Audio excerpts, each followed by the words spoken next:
അനുഭവങ്ങളിൽ നിന്നാണ് പാഠങ്ങൾ പഠിക്കേണ്ടതെന്ന് പ്രശസ്ത മാന്ത്രികൻ ഗോപിനാഥ് മുതുകാട്.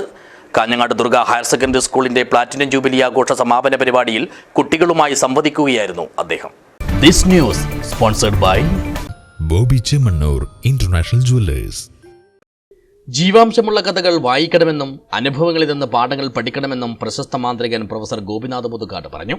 കാഞ്ഞങ്ങാട് ദുർഗ ഹയർ സെക്കൻഡറി സ്കൂളിന്റെ പ്ലാറ്റിനം ജൂബിലി ആഘോഷ സമാപനത്തോടനുബന്ധിച്ച് കുട്ടികളുമായി സ്നേഹസംവാദം നടത്തുകയായിരുന്നു അദ്ദേഹം.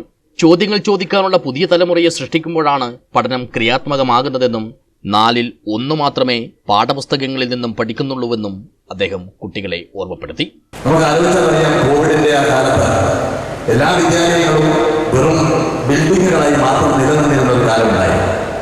നമ്മുടെ വിദ്യാർത്ഥികൾക്കൊന്നും അവിടത്തേക്ക് കടന്നു ചെല്ലാൻ സാധിക്കാത്ത കാലമുണ്ടായി. അന്ന് ആ ബിൽഡിങ്ങുകൾ അല്ലെങ്കിൽ ആ വിദ്യാലയങ്ങൾ ജീവനില്ലാത്ത വിദ്യാലയങ്ങളായി. ഒരു വിദ്യാലയത്തിന് ജീവനുണ്ടാവുന്നത് അവിടെ വിദ്യാർത്ഥികളും അധ്യാപകരും മാതാപിതാക്കളും എല്ലാം ഒരേ മനസ്സോടുകൂടി ചേർന്ന് നിൽക്കുമ്പോഴാണ്. വിദ്യാർത്ഥികൾ എന്ന് പറയുന്ന സമയത്ത് ആ വിദ്യാർത്ഥികൾക്ക് ഒരു വിദ്യാലയം നിർദ്ദേശിക്കുന്ന ഏറ്റവും പ്രധാനപ്പെട്ട കാര്യം എന്ന് പറയുന്നത് ഓരോ കുട്ടിയും ഒരു നല്ല മനുഷ്യനായി തീരാൻ പാകപ്പെടുത്തുന്ന ഒരു സ്ഥാപനമാണ് ഒരു വിദ്യാലയം.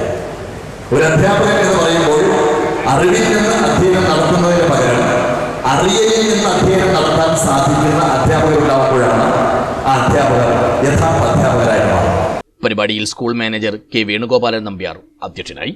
മുതുകാടിന്റെ നേതൃത്വത്തിൽ ജില്ലയിൽ ഭിന്നശേഷി കുട്ടികൾക്കായി ആരംഭിക്കുന്ന ഉദ്യാനത്തിന് സംഭാവനയായി നൽകുന്ന 1 ലക്ഷം രൂപ ഇതേ വേദിയിൽ വെച്ച് വേണുഗോപാലൻ നമ്പ്യാർ മുതുകാടിനെ ഏൽപ്പിച്ചു. പ്രധാനാധ്യാപകൻ വിനോദ് കുമാർ മേനത്തും സദസ്സിനെ അഭിസംബോധന ചെയ്തു. പ്രിൻസിപ്പൽ ഡോക്ടർ എൻ വേണുനാഥൻ സ്വാഗതവും അധ്യാപകൻ ഗോപി മുളവന്നൂർ നന്ദിയും പറഞ്ഞു. News bureau, Kanhangad.